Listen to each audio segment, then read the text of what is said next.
Hi, I'm Beth with Something to Bark About Dog Training, and this is my dog Sully. Today we are here to test this e-collar. This is the Skasii dog training collar, and this is what's in the box.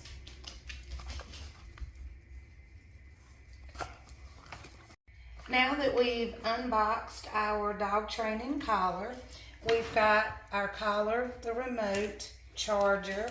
It does come with a set of long probes and a set of short probes. It came with the short probes in it, and the way you change these is you have this tool and you just use your little tool. You use your tool to unscrew the probes or to loosen them up so you can take them out. This is the short probe, which is better for a dog that has a flat coat or short fur. This is your long probe, so you can kind of see the difference in the length. Your long probe will definitely work better with dogs that have a lot of fur. These probes do need to be touching the dog's skin to be effective. And I'm just going to use my little tool to make sure this is nice and tight and it doesn't work loose when we use the vibration feature. These just kind of make it more comfortable for your dog to wear. Ordinarily, I take these off. However, my dog Sully is kind of sensitive to e-collar, so in his scenario, I'm going to leave these on. You can also test to see if your e-collar is working with this tool. You lay this tool right here, and you will see this light up orange if my static is working. And so we're going to press that, and you see that light up orange, so we know that's working.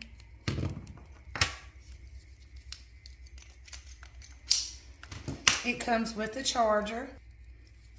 The charging port here on the collar is here.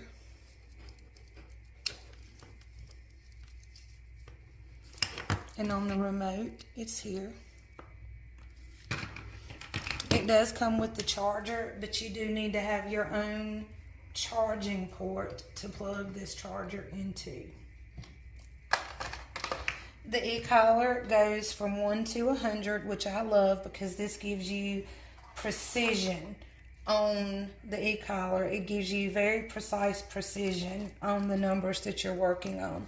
It has a nice lock button on the side, so you press this down, it locks the e-collar so you don't accidentally hit it when it's not in use. We slide this up to unlock it. We have beep, we have vibrate, and then we have the static electricity. And so the way you turn it up, so we're on a 10, and so you just press this dial on the top and you can turn it up and you can turn it down. And so when I want to change the vibration, I press vibrate and I can turn my, okay, so 3 must be,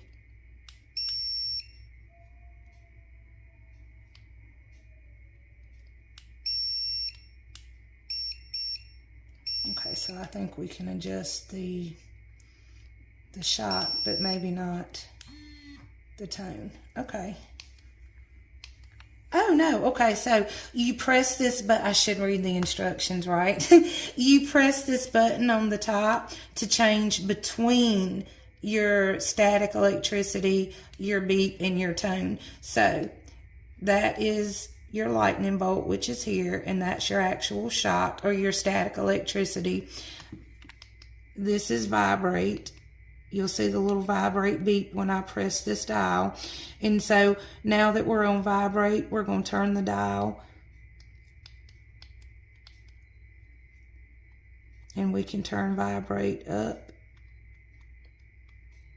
or down. So vibrate goes to a level 8. And then we start over at 1. I'm going to keep it on a level 3. We're going to press this